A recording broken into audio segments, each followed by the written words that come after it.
झूठे आदमी है केजरीवाल। जितना इनके बारे में कहा जाए उतना ही कम है, इससे ज्यादा मैं क्या कहूँ। महिलाओं को लेकर जो 2100 का दावा किया गया है कि महिलाओं को अगर हम जीतेंगे तो फ्री देंगे। कुछ नहीं, पता नहीं कितने झूठ दबे पड़े हैं और दबंग होके दुनिया के सामने बोलते हैं कि हम कुछ करते हैं। एक आदमी कह दे अगर केजरीवाल ने कुछ किया तो मैं मेरे साथ वो बात करे, मैं उसको जवाब दूंगी हर बात का। हमारा देश मांगने वाला नहीं है। आप भूल गए हो ददीची को, आप भूल गए हो करण को, आप भूल गए हो हम ये स्वर्ग के देवताओं को। हम तो हमेशा देने वाले हैं। और जितने भी लोग आए उन्होंने लूटा, क्योंकि हिंदुस्तान सोने की चिड़िया थी। अब तुम्हें भिखारी बना रहे हो, 2100 रुपये देंगे, 2500 रुपये देंगे। क्यों देंगे जब हमें आप कर्म भी नहीं करने दोगे? तो घर बैठ के क्या है, आलस के अलावा कुछ नहीं होगा। देश प्रगति नहीं करेगा।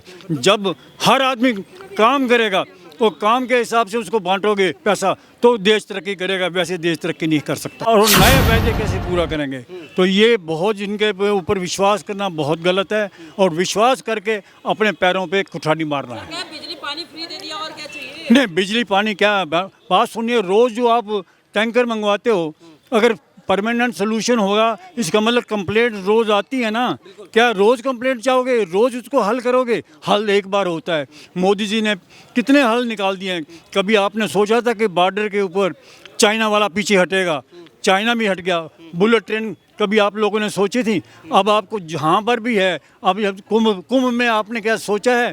कुंभ के अंदर कितने करोड़ आदमी और फॉरेनर्स के लोग आ रहे हैं कि हमारी ये 35 करोड़ जनता है अमेरिका की, 3 गुना यहाँ जनता आ रही है। कभी समझा कि एक शहर के अंदर कई कंट्रीज आ रहे हैं और वहाँ पर की जो व्यवस्था है, पानी की व्यवस्था आप देख लीजिए। पीता है आज पी सकता है, यहाँ यमुना में तो आप नहा भी नहीं सकते। लेकिन सबसे बड़ी बात यह है कि अरविंद केजरीवाल लगातार ये कहते आए हैं कि मोदी जी हमें काम नहीं करने दिए, इसलिए हम 5 साल और मांग रहे हैं। क्या लगता है उनके इस वादे पे या इस बयान पे कितनी सच्चाई है? ठीक है, मोदी जी सबसे झूठे आदमी है केजरीवाल। जितना इनके बारे में कहा जाए उतना ही कम है, इससे ज्यादा मैं क्या कहूँ। महिलाओं को लेकर जो 2100 का दावा किया गया है कि महिलाओं को अगर हम जीतेंगे तो फ्री देंगे। कुछ नहीं, पता नहीं कितने झूठ दबे पड़े हैं और दबंग होके दुनिया के सामने बोलते हैं कि हम कुछ करते हैं। एक आदमी कह दे अगर केजरीवाल ने कुछ किया तो मैं मेरे साथ वो बात करे, मैं उसको जवाब दूंगी हर बात का। Thank you. महिलाओं की सुरक्षा को लेकर दिल्ली में क्या व्यवस्था? सुरक्षा छोड़िए, इससे तो खतरा है हमें सुरक्षा नहीं है। इससे तो हमें खतरा है। लेडीज बेचारी क्या करें, वो निकल नहीं सकती, वो बात नहीं कर सकती। इसके राज्य में भगवान इसको तौबा कभी भी ना बनाए। एमपी को इन्होंने पीटा है, अपनी ही एमपी को घर में बुला के मारा गया इन्होंने, तो वो बाकी की क्या सुरक्षा करेंगे? और ये कह रहे हैं कि हमें अगले 5 साल और दो, तो तब भी मोदी रहेंगे ऊपर, तो तब कैसे कर लेंगे? अगले 10 साल, पिछले 10 साल मोदी थे, ये कह रहे हैं मोदी थे इसलिए हम कुछ कर नहीं पाए, तो अगले 5 साल कैसे करेंगे? तभी मोदी हैं, वो तो कहीं जा नहीं रहे। हमारा देश केजरीवाल हमारा देश मांगने वाला नहीं है। आप भूल गए हो ददीची को, आप भूल गए हो करण को, आप भूल गए हो हम ये स्वर्ग के देवताओं को। हम तो हमेशा देने वाले हैं। और जितने भी लोग आए उन्होंने लूटा, क्योंकि हिंदुस्तान सोने की चिड़िया थी। अब तुम्हें भिखारी बना रहे हो, 2100 रुपये देंगे, 2500 रुपये देंगे। क्यों देंगे जब हमें आप कर्म भी नहीं करने दोगे? तो घर बैठ के क्या है, आलस के अलावा कुछ नहीं होगा। देश प्रगति नहीं करेगा। जब हर आदमी काम करेगा तो काम के हिसाब से उसको बांटोगे पैसा तो देश तरक्की करेगा, वैसे देश तरक्की नहीं कर सकता। अरविंद केजरीवाल लगातार कहते हैं कि हमने स्वास्थ्य के क्षेत्र में अच्छा विकास किया है, मोहल्ला क्लिनिक खोली है, साथ में हमने जो है स्कूल को लेकर वो सबसे ज़्यादा ब्रांडिंग की है। आपके इधर जितने भी स्कूल हैं, कंपोजिट स्कूल हैं, उनको लेकर क्या व्यवस्थाएं हैं? आप यहाँ पे के रहने वाले हैं, उनमें क्या व्यवस्थाएं? तो मोहल्ला क्लिनिक के अंदर वो अपने इलाज क्यों नहीं करते? वो प्राइवेट हॉस्पिटल में जाके इलाज क्यों करवाते हैं? अगर उनको है, क्या मोहल्ला क्लिनिक के अंदर उनके रिश्तेदारों ने या किसी और ने, संपन्न आदमियों ने किया है? डॉक्टर वहाँ मिलता नहीं, दवाइयाँ मिलते नहीं। और आपने देखा टेस्ट की रिपोर्टें जो निकली हैं वो सारे झूठी रिपोर्टें थी। उन रिपोर्टों को अगर देख के डॉक्टर इलाज करेंगे तो आदमी क्या बच पाएंगे? ये तो कितना बड़ा खिलवाड़ हो रहा है दुनिया से, आप ये सोचो ना। कटोगे तो बटोगे, इस नारे पे बड़ा बवाल हुआ कि कटोगे तो बटोगे। क्या लगता है इस नारे में कितनी सच्चाई? बिल्कुल सच का है। जब तक इकट्ठे रहेंगे ठीक रहेंगे। जैसे जैसे कटेंगे जातियों में, वैसे हम बढ़ते रहेंगे, कटते रहेंगे। इसीलिए हमें एक होकर रहना पड़ेगा, सत्य सनातन की ओर रहना पड़ेगा। बस लगातार जरा मोदी जी का विजन देखिए, आप उनके काम देखिए, जिसने अपने लिए उनके लिए घर नहीं है, उनका परिवार देखो किस तरह किस उलझनों में जी रहा है, तो रोंगटे खड़े हो जाएंगे। क्या वो अपना स्वार्थ नहीं कर सकते?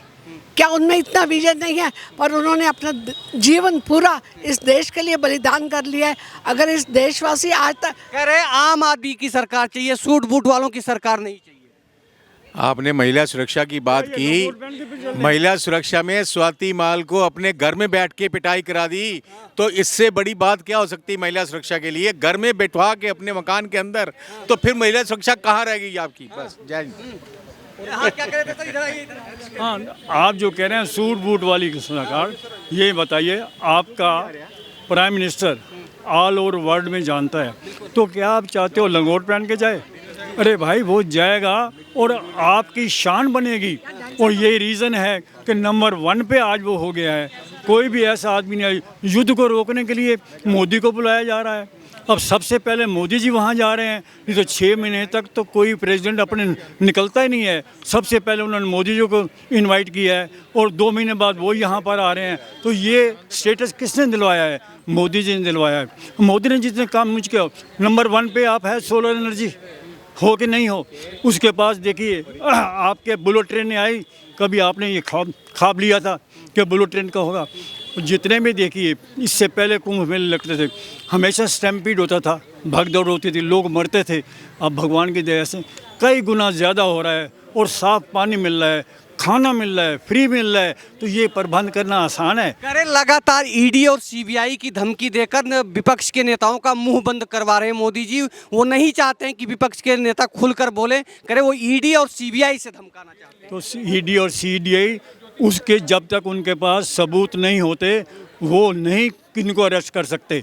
अभी जो उन्होंने इनको कोर्ट ने बंदिश लगाई है, तो क्या सीबीआई ने लगाई है? कोर्ट ने लगाई है ना, कि ये साइन भी नहीं कर सकते, ये वहाँ ऑफिस भी नहीं जाएंगे। तो इसका मतलब इनको न्यायपालिका पे विश्वास ही नहीं है, तो आगे ये क्या करेंगे? बेटा जी, भगवान ने हमें 2 कान दिए हैं और यही विजन मोदी जी के अंदर है।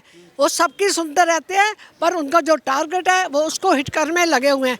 ये सारी बातें जो केजरीवाल जी कर रहे हैं, ये इनको ध्यान ही मत दो, ये हमें मोदी जी ने सिखाया।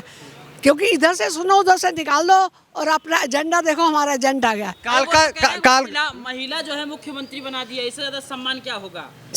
बात सुनो, सम्मान कैसे होता है? सम्मान मुख्यमंत्री बनने से नहीं होता, सम्मान काम करने से होता है। जनता उसको सपोर्ट करे। इन बातों में कुछ नहीं पढ़ा हुआ, ये पढ़ा लिखा आदमी अच्छी तरह जानता है। ये झुग्गी झोपड़ी वालों को पागल बनाएंगे, हम पढ़े लिखों को नहीं बना सकते। ये जी आप कालका जी हमारे शास्त्रों में लक्ष्मी हैं, सरस्वती हैं, माँ काली हैं, हमने तो उनके बगैर तो कुछ होता ही नहीं।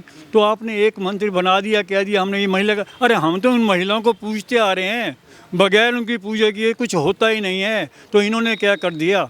हम महिलाएं उस टाइम वेद भी पढ़ती थी और आज कुछ क्या एजुकेशन हो गई है।